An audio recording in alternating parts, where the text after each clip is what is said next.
Hello, this is Thomas, K4SWL. If you're new here, I like to do real-time, real-life amateur radio field activation videos. And today I'm at Fort Dobbs State Historic Site, where it is raining. One of the reasons why I'm here is because Fort Dobbs has a wonderful picnic shelter here that I like to take refuge under when it's raining.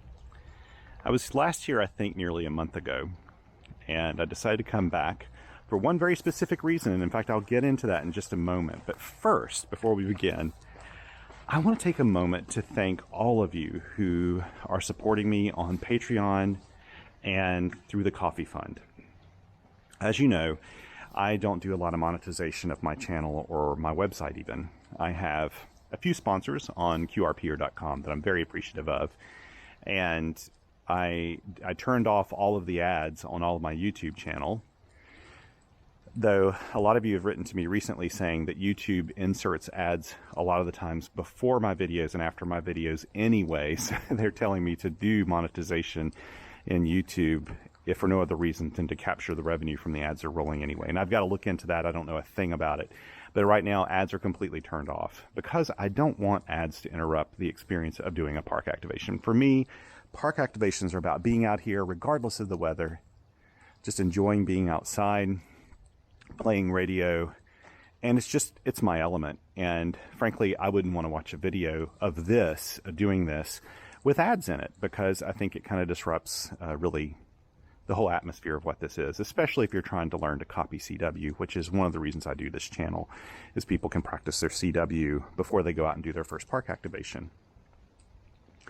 But I often mention my thanks at the end of the channel, but at the end of each one of my activation videos. But I wanted to do it at the beginning this time because it really does make a difference to me. It's really the main way that I monetize the channel these days is through Patreon. That's a really nice one because with Patreon, it's a semi-steady monthly amount that helps me project and plan how much I can spend and invest in the channel, which is really great because I'm getting ready to do some more upgrades. As things get busier and busier on my website, I have to do little upgrades. I just upgraded the storage amount on there because of all the photos and things that I store on there. And I pay for backup and all kinds of other things because I want your experience on the website to be the best possible. And so Patreon's really nice, and Coffee Fund contributions are really nice because I feel like that's a really direct way that you can thank me for doing these videos and my field reports. And frankly, it's just an honor anytime someone's, being generous based on something like this that I've produced. And as I've mentioned a lot in the past, this is not a requirement. This channel will always be free, and I want it to be accessible and open to everyone. If you're not in a position to contribute or to be generous in any sort of way, no problem. Take care of yourself first, especially if you're buying your first radio, you're new to this, if you're on a fixed income, any other reason, it does not matter. Don't ever feel pressure from me to support the channel or qrpeer.com. But I just say I really appreciate it for the people who can do that, because it means a lot to me. It helps me purchase equipment. It helps me plan for the upgrades I'm doing to the website and the channel and everything, and pay for bandwidth and server and backups and malware protection and all those other things that go on in the background. It helps me pay for all that stuff. And then any excess I have at the end of the year actually goes into my family's travel fund. So we go have fun off that. And the last year we went to Canada for a couple months, and that travel kitty is what paid for a lot of our fun experiences and excursions that we did, and that was wonderful. So my family benefits from it too. Anyway, again, I don't want to take up any more time. I just want to thank you so very much. A heartfelt thanks for supporting me. It means a lot to me, and I really appreciate it. So where was I? So we're here at Fort Dobbs today, about to do a park activation. It's a dreary day, and it's going to get worse. We're expecting some pretty heavy rain later on today, and that's fine because I'm under shelter, and I've got plenty of time. I've actually got probably an hour and a half that I can operate today, which is a lot for me. Last time I was here, and the reason why I returned is I had my Xiegu G106 HF transceiver. And I brought it back today because last time I was here, I could hear a little bit of broadcast band bleed through. It was fairly faint, but at the time I was using an in-fed half wave, and I pointed it in this direction. If I can remember, I'll link to the video above so you can see it. If I forget, just put it in the comments and I'll link it later. But I ran it this way because the tower, the broadcast tower, is out that way. And I was trying to keep the broadside away from the tower, thinking that may attenuate it a little bit. I have no idea if that works. Today, I'm not putting up an in-fed half wave this time. I'm actually going to use the Xiegu MC750 vertical. I suspect I'll still be able to hear the broadcaster, but I kind of hope I do because I want to test a new BCI filter that I built. And I'll pull it out and show you that BCI filter a little bit later, and we'll see if it makes a difference with the G106. And if it does, that'll be a really good thing, because that's one of my big complaints about this radio and the X6100, if I'm being honest, is that they are pretty prone to broadcast band interference if there are any broadcasters nearby. So I think what I'll do is just set up the vertical right here and probably run the cable. I've got a fairly long cable. I'll run it out and run it around over here. It is not a busy day here at the park. As you can see, there aren't that many people in the parking lot. It's a rainy day, and the park rangers were quite happy for me to do something with the shelter today. So they're so great here. This is an awesome park. If you're ever in the Statesville area, go take a tour of the fort and speak with some of their knowledgeable staff. They really do have a lot of knowledge about the area and the history here in the Piedmont. So yeah, so anyway, let's get things set up. I'll go ahead and set up the antenna first and then get the radio set up and just see how all this works. Okay, so all I've done in advance is I connected this part, the extension here, to the telescoping whip, and I've got the spike. I always do this right as I pull it out because I find it very easy to just plunge this into the ground. This. And hook up the cable.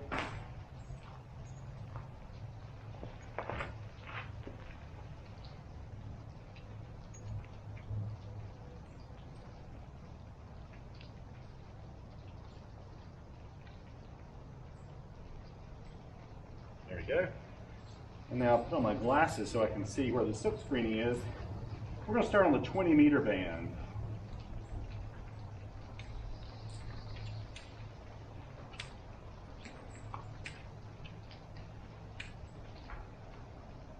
Which is right there. So I've set that to 20 meters. Now I just need to put the counterpoise on here, which comes in this little reel. Last time I really put this up in a hurry. Let's see if I can undo this pretty quickly. Here we go. Has 4 counterpoises that attach at the base.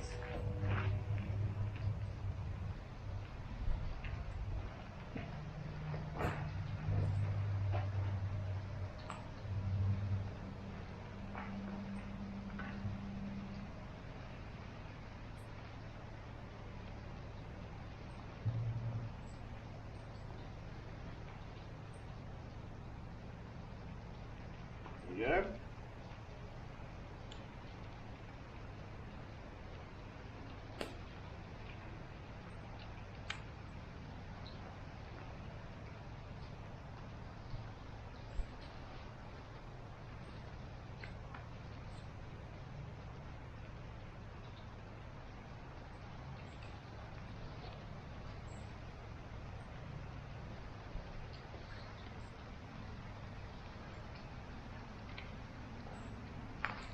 Here we go.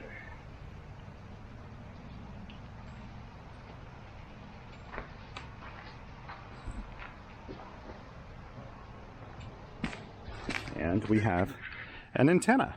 It was easy enough. This is such a quick antenna to deploy.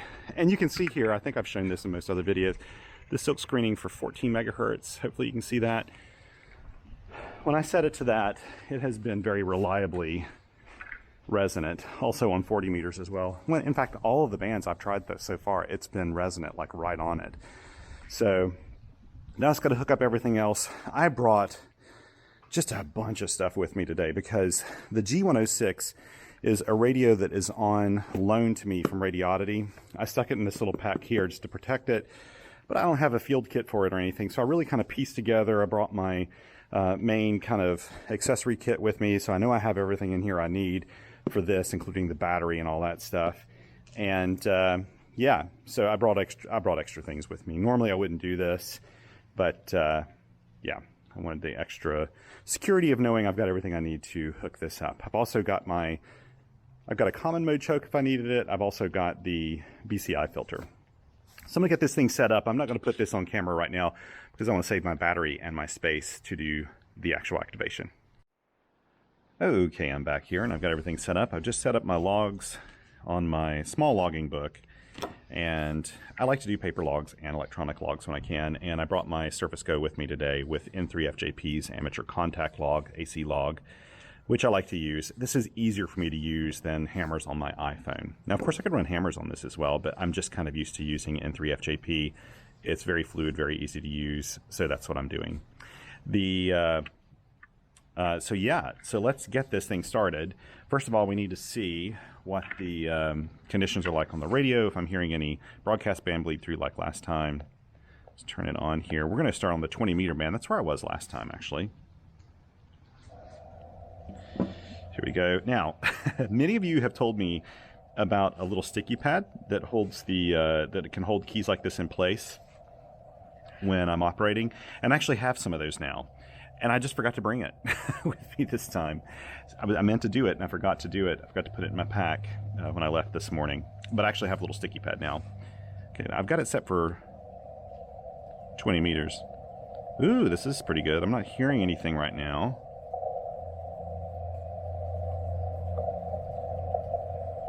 I'm not hearing anything right now. There's a little QRN, as in QR Nancy, because we've got some thunderstorms and things, you know, probably within the 20 meter zone here. That may be a little bit of broadcast bleeding through. I can't quite tell. I'm not hearing it like I did last time though, but you know what? We'll go ahead and put this in line anyway, because I think it'll give the receiver a better chance of, you know, doing its job. Basically, this is a little BCI filter I bought from, I think it's K9DP. I may correct that if I got that incorrectly. But he produces these little kits. He has a couple little kits, and this one was super easy to build. I built it in maybe 30 minutes. 2 toroids to wind, 3 capacitors, and then 2 female BNCs on a little circuit board. And then you cover the whole thing in heat shrink. And it's pretty rugged. I mean, I think this would survive fine in my backpack as it is. But it's a little inline filter, so you can just attach it. Now, one thing that you want to do, now the G106 has no internal antenna tuner. If you have a radio with an internal antenna tuner, you definitely want to use a resonant antenna with this. Else, you want an antenna tuner between this filter and the antenna. You don't want the antenna tuner between the radio and the filter, if that makes sense. So that's an important factor to keep in mind. Let's go ahead and put this in line though. I don't think we're going to hear any difference now because I'm not hearing the broadcaster bleed through yet, but you know what? They may later on. So it's a good sign. There we go. Okay, let's see what this guy can do for us today. I didn't bring a memory keyer or anything with me, so I will be hand keying all of this. Essentially, I mean, I don't have a memory keyer, so I'll be using the built-in keyer here on the G106. This is pretty quiet here, but I think I will move. Let's see, here we go. Let's move up the band to where I like to be normally. I'll go for 62.5 again, but I need to put this back to 0. There we go. There we go. Okay.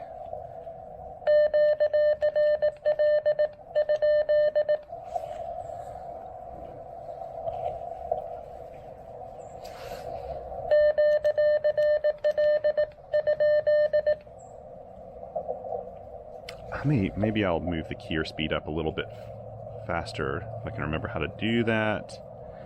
Keyer. Is it that?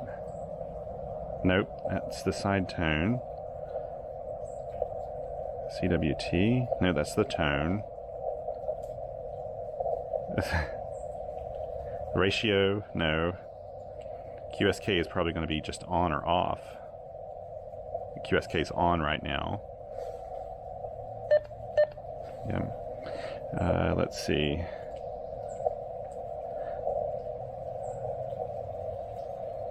I can't remember what it is. Oh, wait. I think I remember it now. KS. That's it. Let's move this up to 20. Yeah, that sounds better. It wasn't transmitting just then.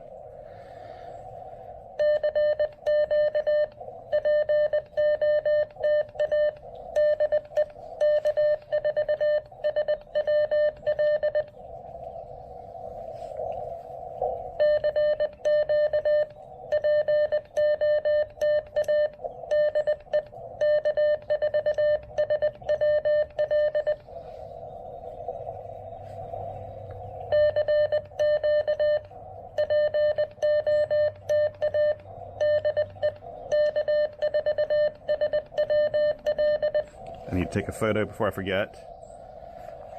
Let me do that before I start getting any calls, being hopeful that I'll get calls. Sorry, you're seeing all of this, aren't you? See how the sausage is made. There we go. I like to have a few shots going.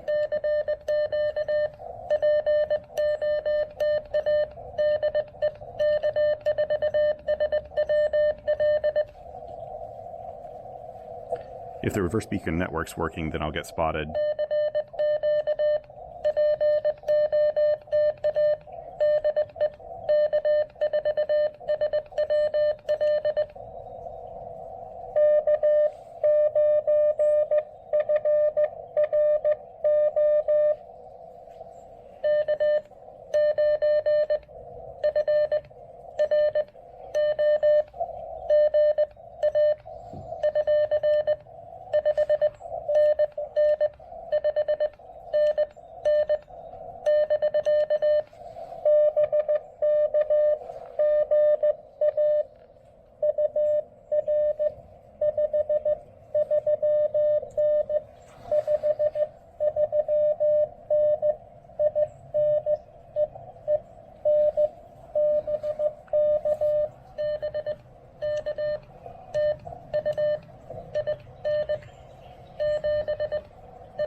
Wow.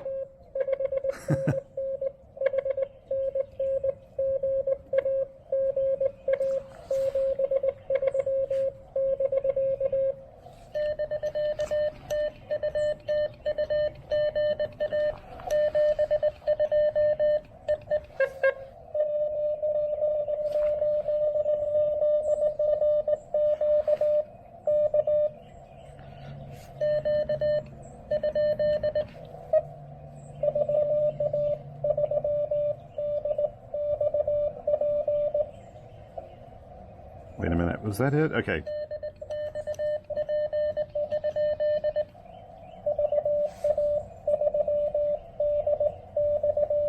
Okay.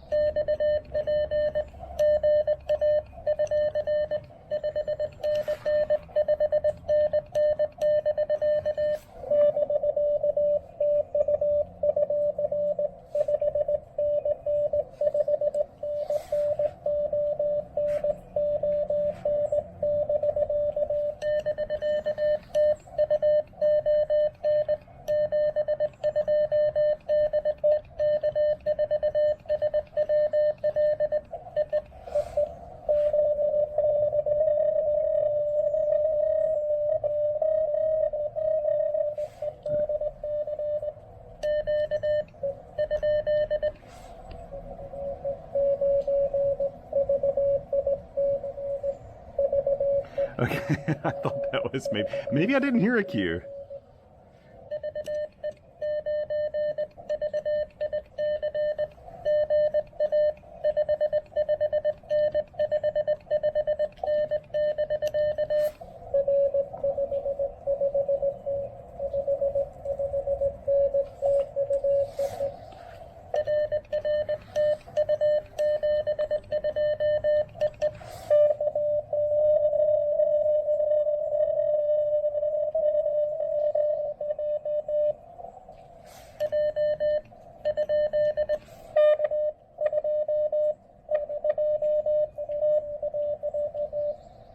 Okay, wait. What was that?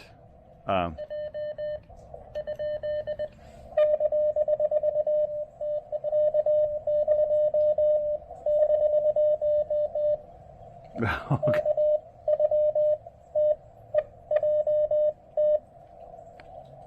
Okay.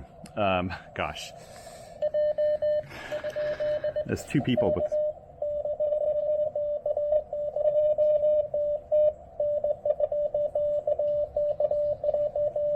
Okay.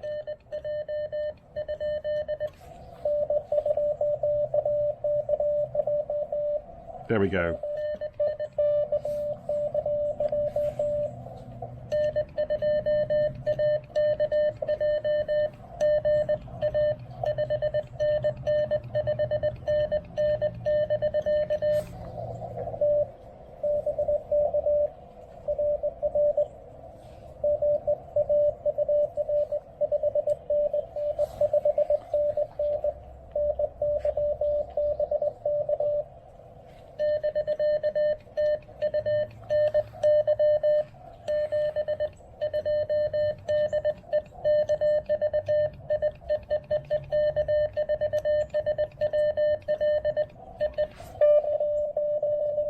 Okay, I'm going to try to go back to the other J.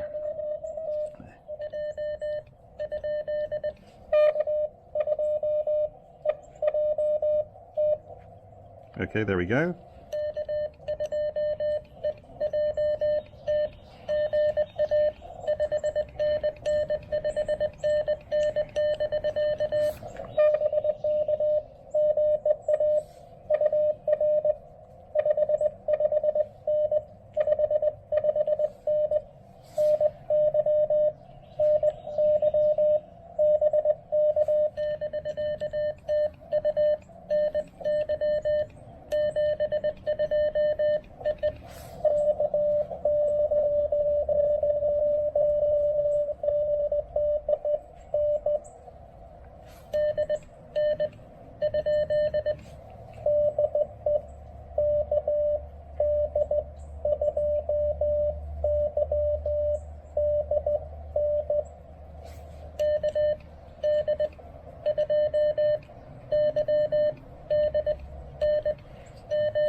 A lot of New York.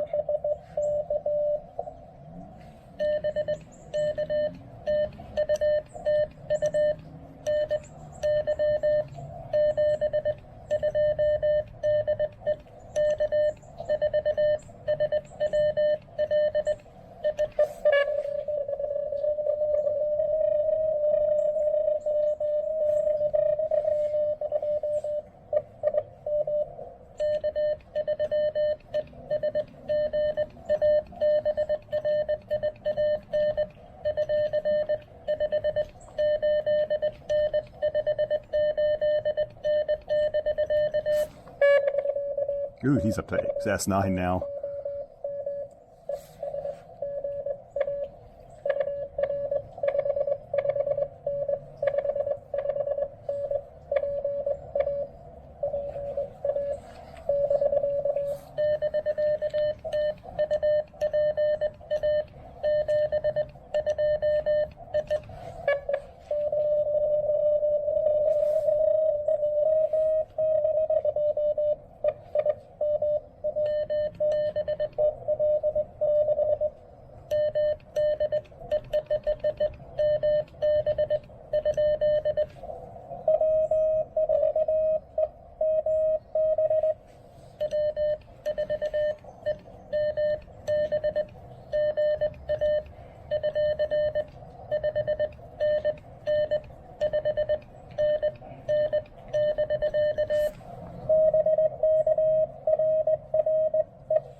Ooh, he faded away.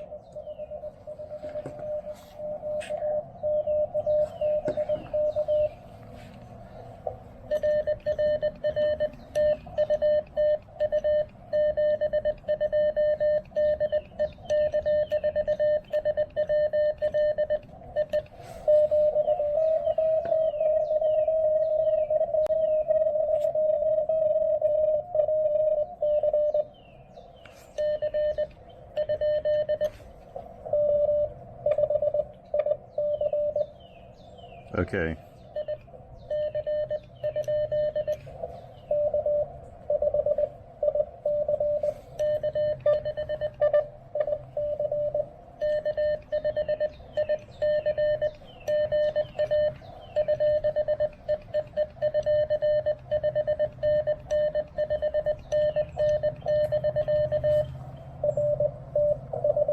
This Bengali Traveler is so fun to use. It's just almost should be illegal.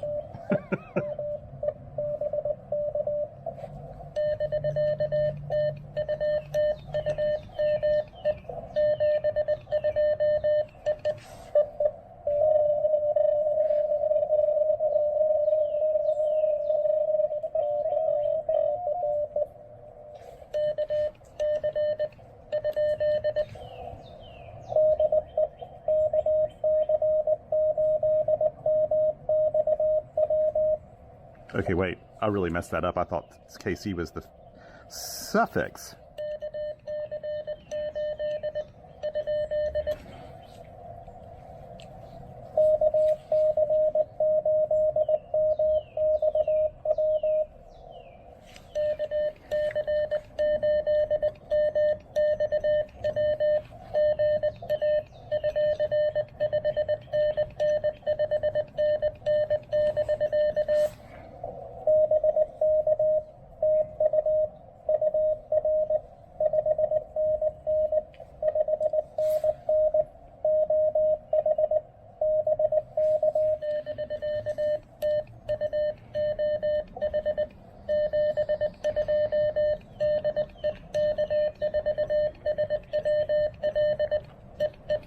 That's great to get Ohio on 20.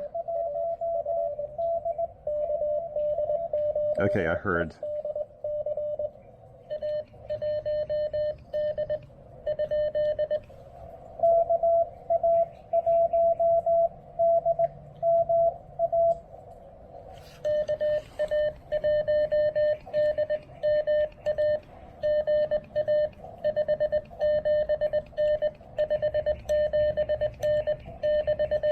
I don't know if you could tell, but their pitch is a little off, which makes it easy for them to punch through at S7.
Okay, wait, okay.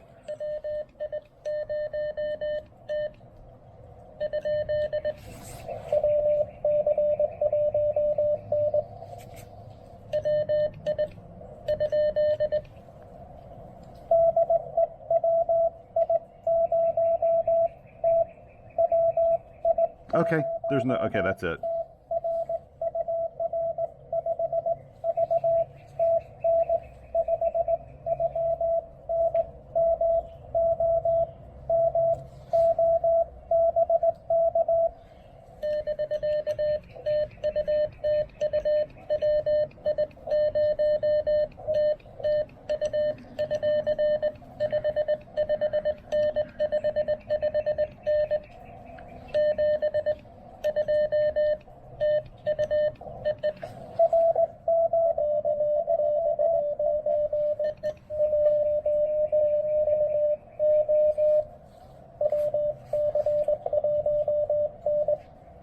Oh,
okay, I think that's right.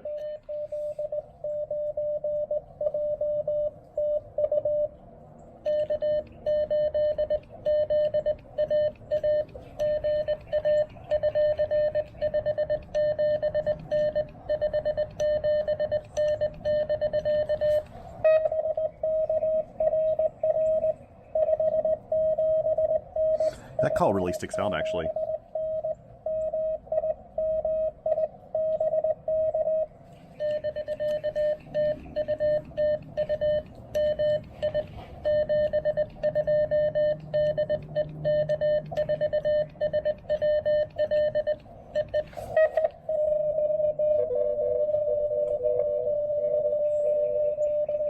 Okay, there we go, W2NR.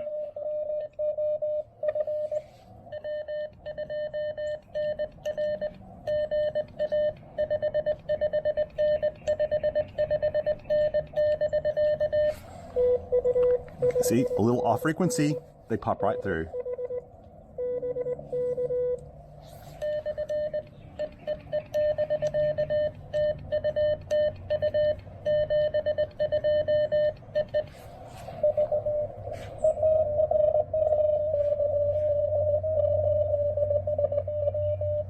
There we go.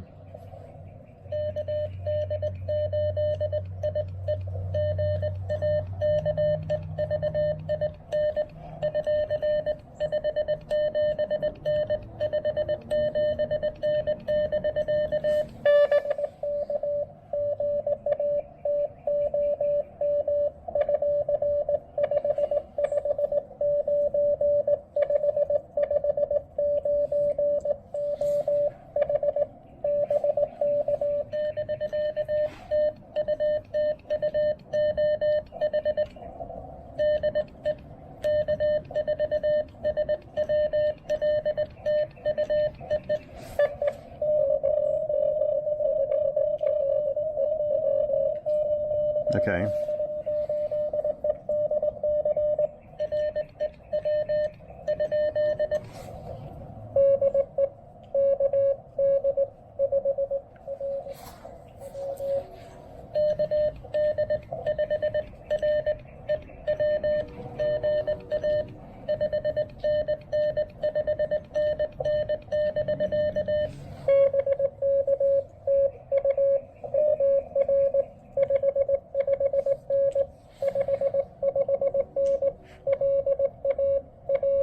Louisiana.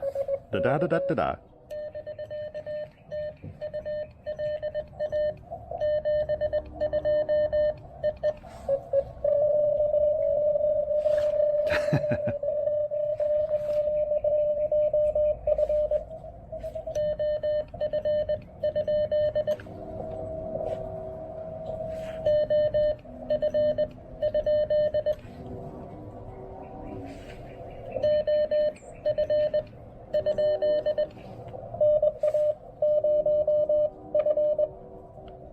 Oh, oh, oh, oh, oh, oh.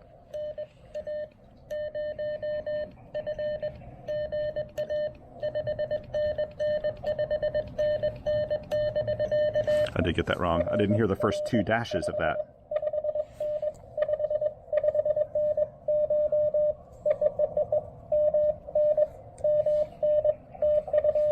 Minnesota.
Okay, wait.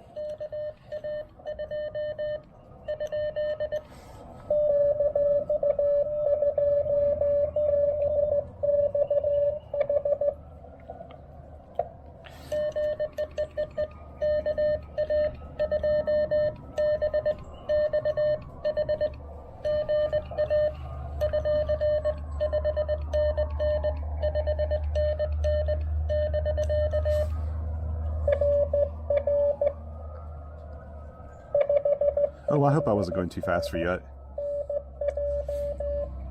New Jersey.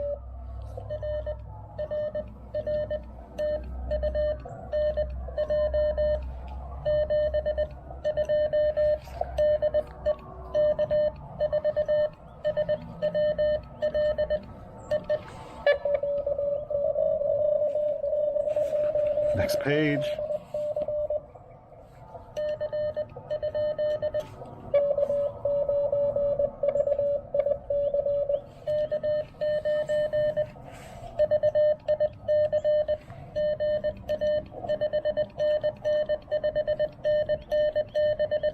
Great to get you in the logs again. Always have a strong signal down here.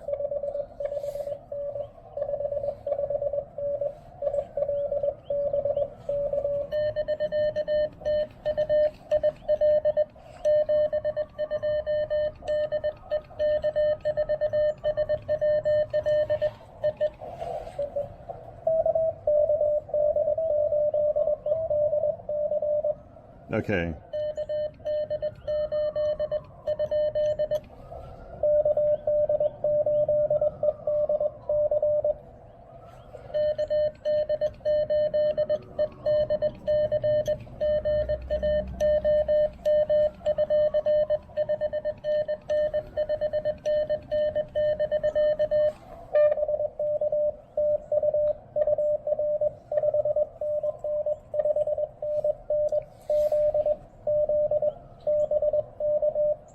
Okay.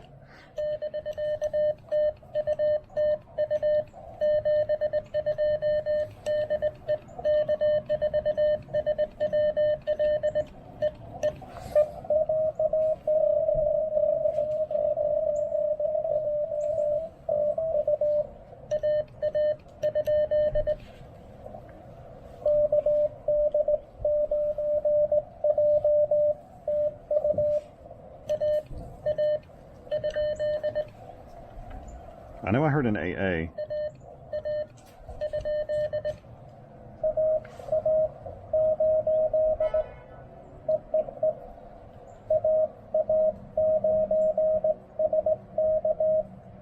There we go.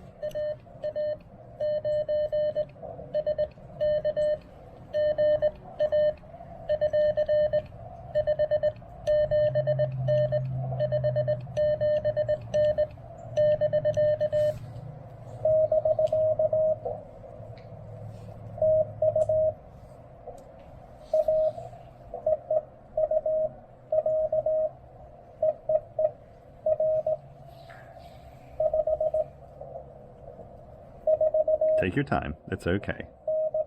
Good. It's hard to do these dits, isn't it?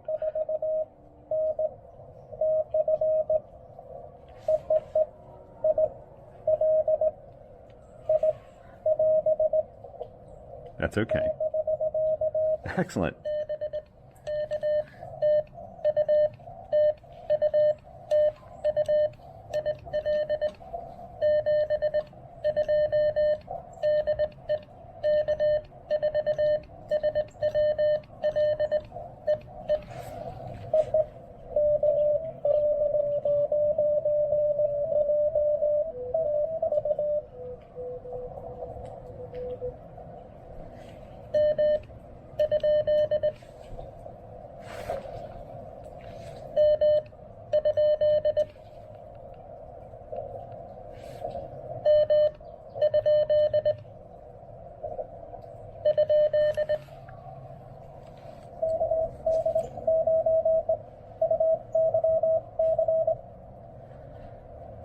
Okay, wait.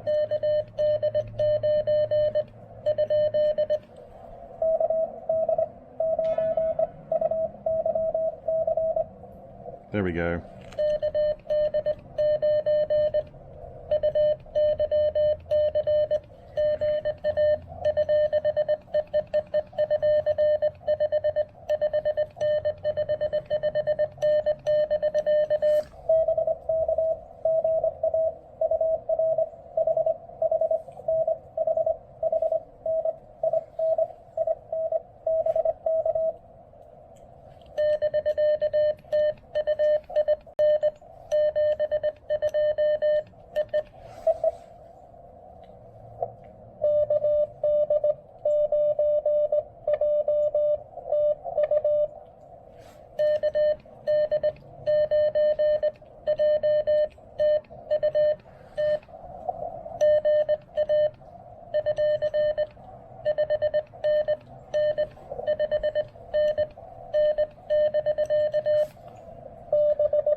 Okay.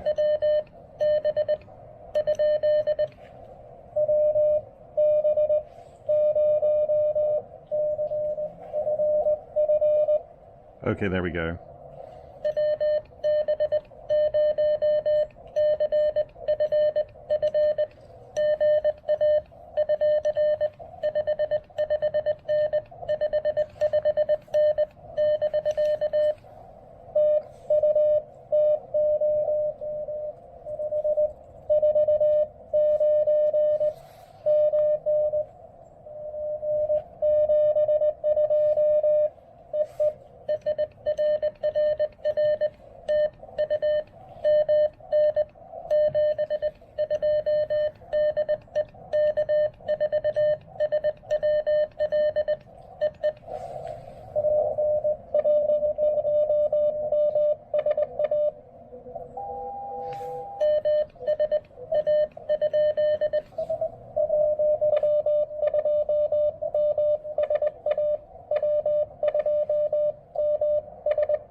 Listen how the AGC handles this strong signal.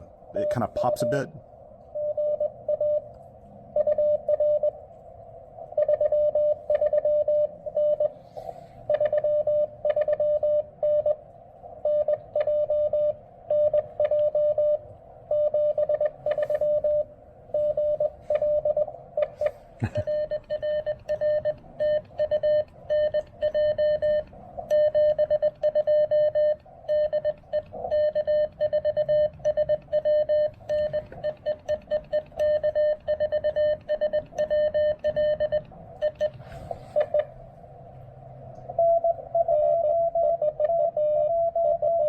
think I was into...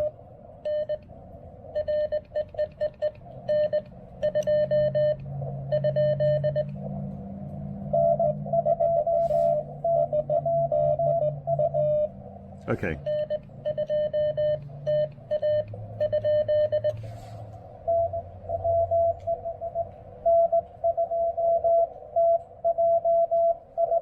Oh, there we go.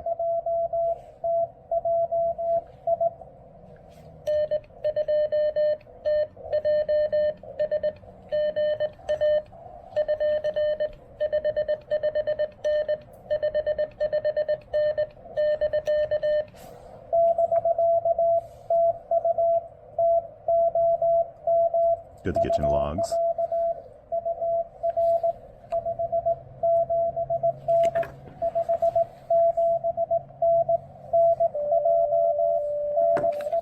Lots of New Jersey.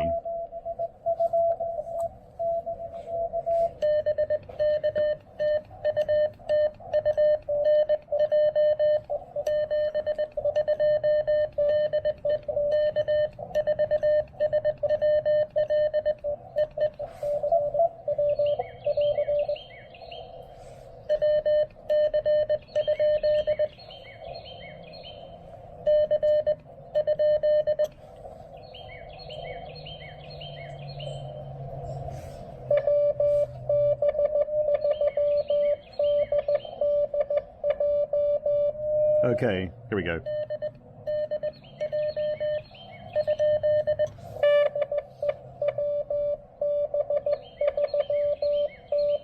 There we go. Hear that popping? I don't like that part of the AGC.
Is that K2RKX?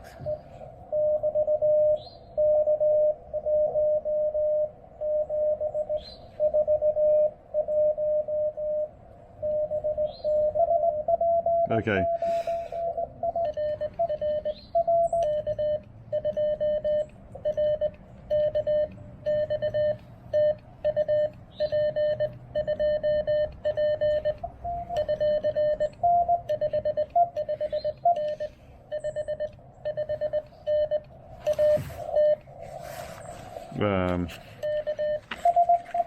Hang on.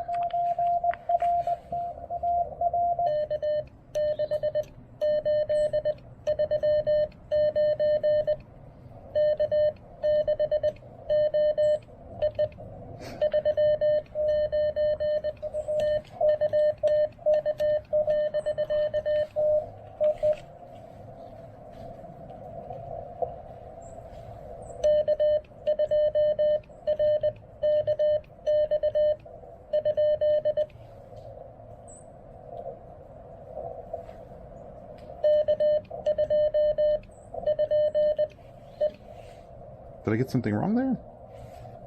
Okay.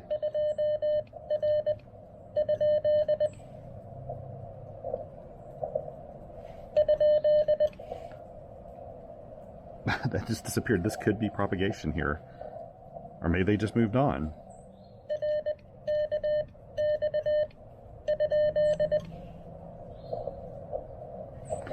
Huh, okay.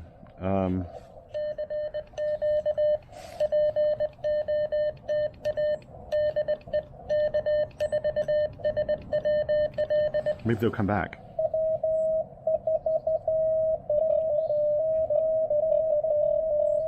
Okay. Here we go.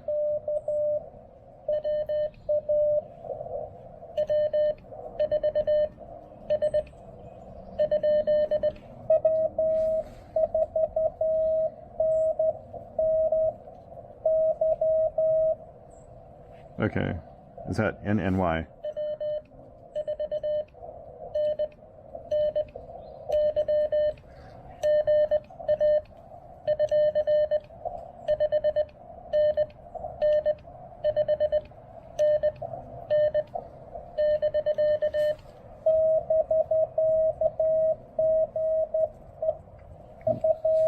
Got him, okay. Let's make that a little more legible, even though it's correct in the logs. Da-da-da-da-da-da-da. That's Florida. You get used to the sounds of states in CW.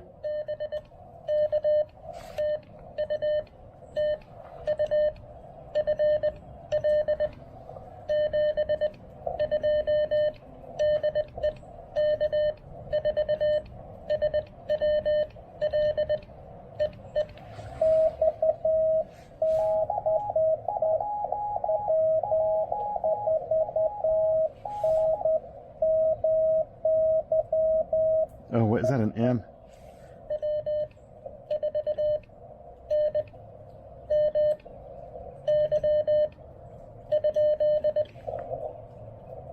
Oh.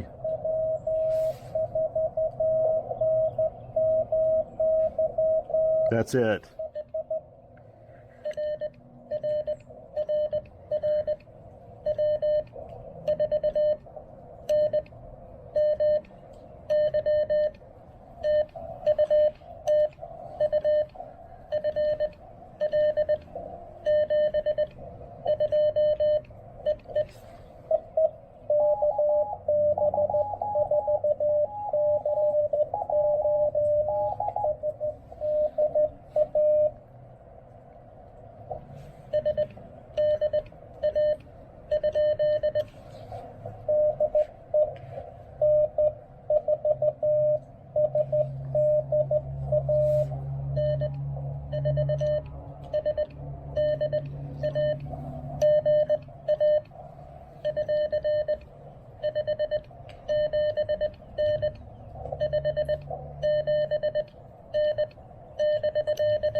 Alabama, nice. Da-da-da-da-da-da. What am I doing?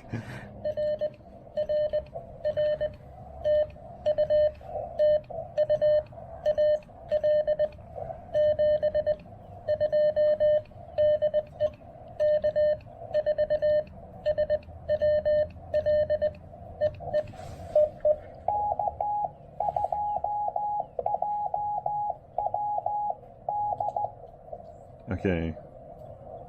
Okay.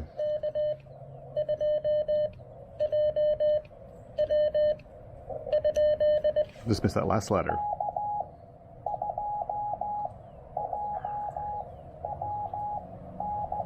Oh, D. Okay.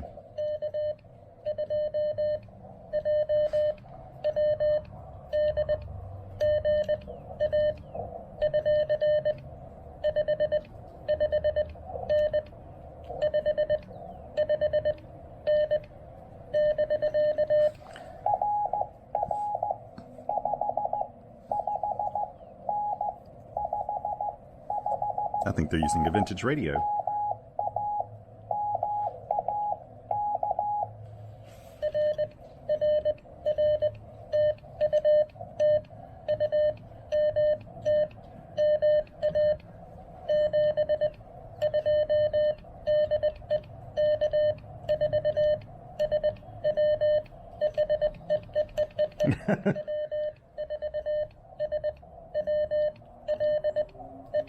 Slowing it down sometimes messes up my cadence a little bit.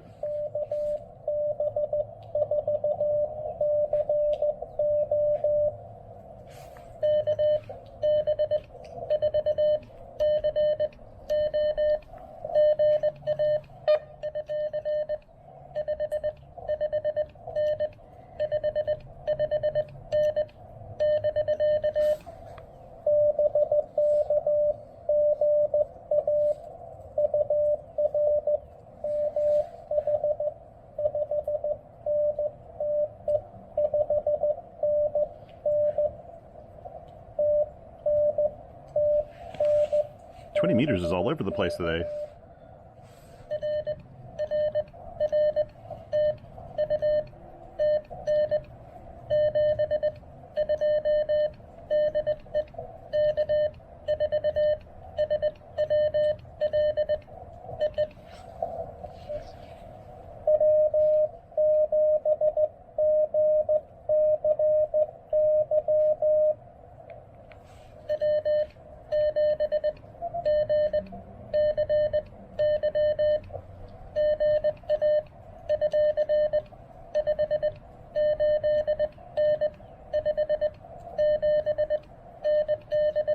Did I send a 589 and then a 579?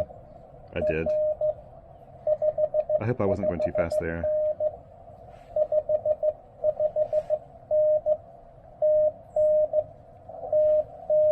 Another Tennessee.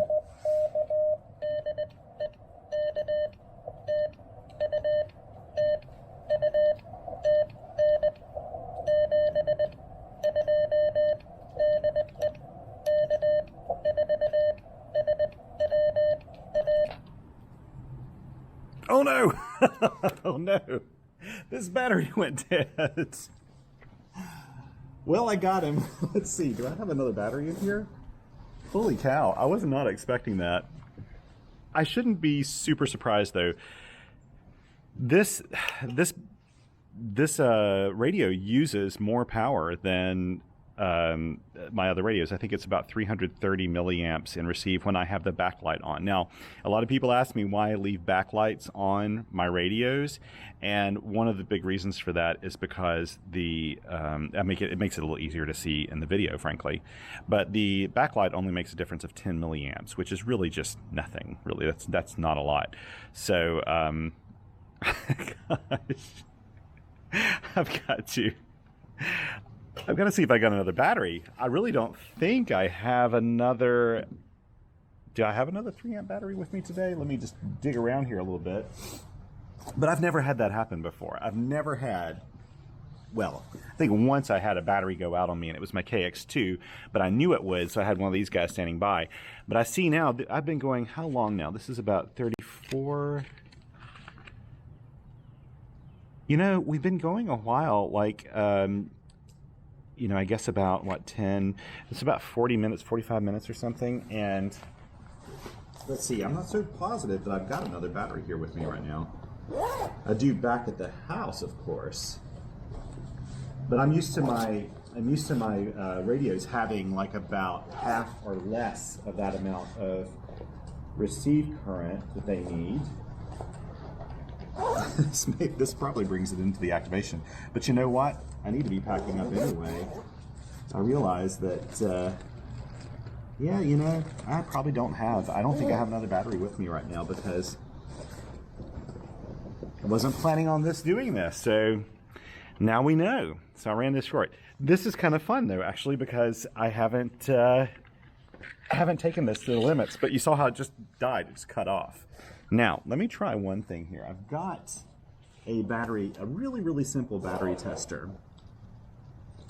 Someone sent me ages ago, and I keep forgetting to bring it out to the field. And I'll try to see if I can find the information on this because I'm going to show it here soon. Let me see if I've got the name of the person who did this. They just call it a battery monitor. Oh, it's N1JEO. So November 1, Juliet Echo Oscar. And they made this really simple battery tester that basically you plug it in, and that pretty much shows that it's not that they did drain this battery. The battery's not putting anything out because the BMS is probably telling the battery, hey, stop it, because the voltage went down. This is a really cool little device, though. I don't know if they sell them. I don't think he does. But it just has a green lights and red lights, and it kind of tells you if the battery is charged and ready to go or not. So, yeah, I don't think today with me, you know what, I say this, I have a 9-volt battery in the car. So I could continue my activation by switching out the radios if I want to, but I'm tempted to not do that this time. This was a pretty good run. So I could go switch out my radio. I've got my MTR3B in the car. It has a 9-volt battery with it, and I could easily just kind of throw this together, hook it up, and run with it. But I don't think I'm going to do that today, actually. I think I'm probably going to call it quits here right now. This gives me enough time, and the rain has really held off. I think I'm going to go on a little hike here and just see what their path is like here, because I haven't been on it before, so I'm going to go check that out instead. So that was the radio gods telling me to just can this one and finish it. I'm very happy. I've got a total of 36 contacts. This was so much fun. Actually, this really kind of blows my mind. It's an odd thing to have your radio just die on you like that. And normally I actually do carry a spare 3 amp hour battery with me, but I didn't today. And one of the reasons why is because I replaced out my other radio that I carry with me with the MTR3B, and the MTR3B has a 9-volt battery, and it is not going to power this radio, I don't think. I don't think that the 9 volts will do it. I think it needs a little bit more than that. And even if it did, it probably wouldn't power it for very long because this is a little hungrier.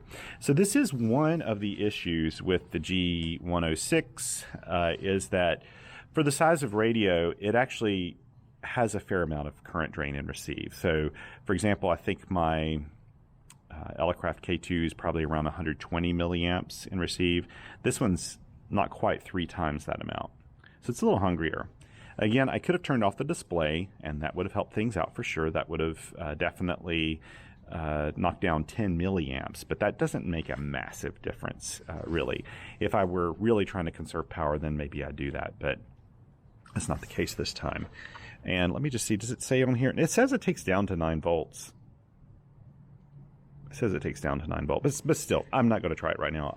I have determined that I'm going to pack up my stuff and do a hike while it's not raining. And I can get a nice little hike in. That'll be good. That'll be good timing for me to get back, make some dinner for my parents. I'm down visiting them right now and helping them out with some things. So that'll work out really nicely. It's a really fun activation, actually. Now, I will make some other observations. I don't know if it was the filter or what.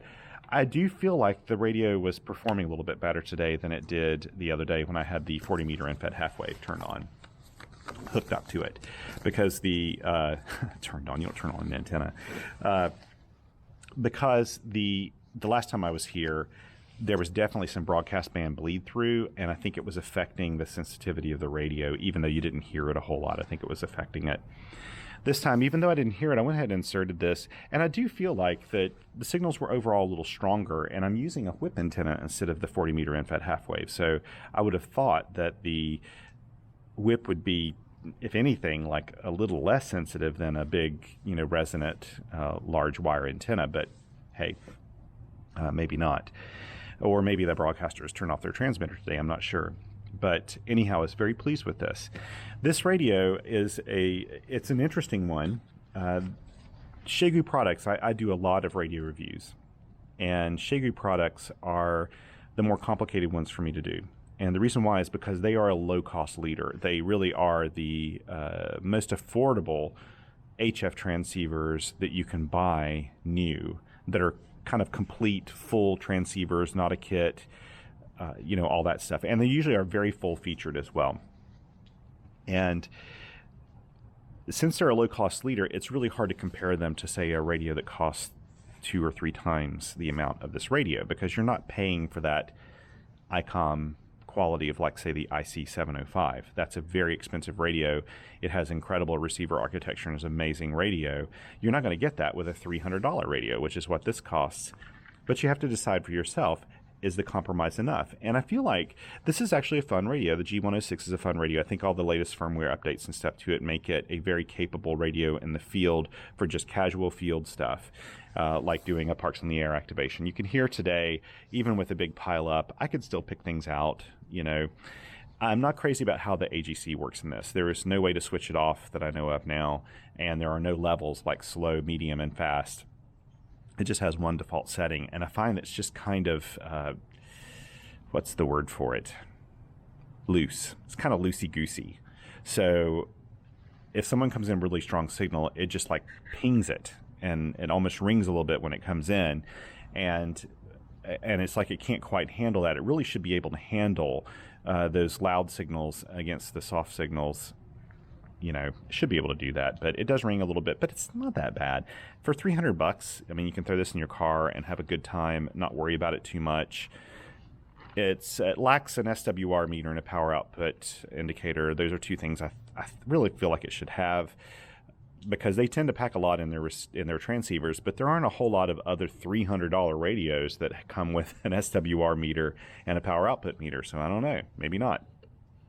But the keyer works fine in this one. I've had no issues keying at all, and it's paired nicely with a wide variety of keys I've put with it.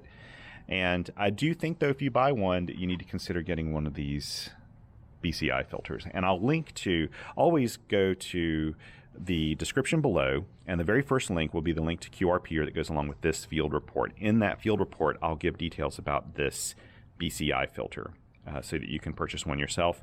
I purchased this, like I said, I think it's $20 shipped, and it's a little kit, and takes maybe 30 minutes to put together. You could build this kit. I think this would actually, I mentioned this in another video, I believe. This would be a really good club build, because you could do this easily within an hour with, you know, truly, like, people who are truly new to soldering and stuff, because there aren't a lot of solder points on it. The board's big enough to work with, and it could be done within 1 hour. So this is a good club build kit, in my opinion, because everybody can benefit from having a BCI filter in their field pack. I think it's a good little tool to keep. I'm really tempted myself to build yet another one, just to have another one handy in like my soda pack and my POTA pack. I'm about to actually take this pack and make it kind of more my POTA pack, and I've got another pack that I'm going to make a soda pack. So I may be shaking things up here a little bit, and so I want one in both. Anyway, thank you so much for joining me today. I hope you had fun. I can't think of another time that I've had the battery end my activation. And I guess I could say that I should have brought another 12-volt battery with me. But frankly, this one had, I've probably done one other activation with this, with, you know, like my KX2 or something. But it really should have had enough voltage to keep this going a little bit longer, I would have expected. But if you think about it, it uses nearly 3 times the amount of amperage on receive than a lot of my other QRP radios. So, you know, it probably depletes the battery 2 times faster, maybe. I don't know, maybe 3 times faster. So I shouldn't be too surprised. It's no problem. I can go back home. I can charge this guy up and have it ready for tomorrow. I do plan to do a POTA activation tomorrow.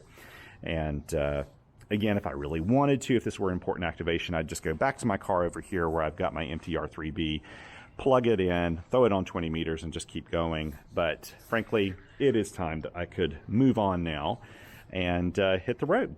So thank you very much again for joining me today. I hope you get a chance to go out and play a little radio.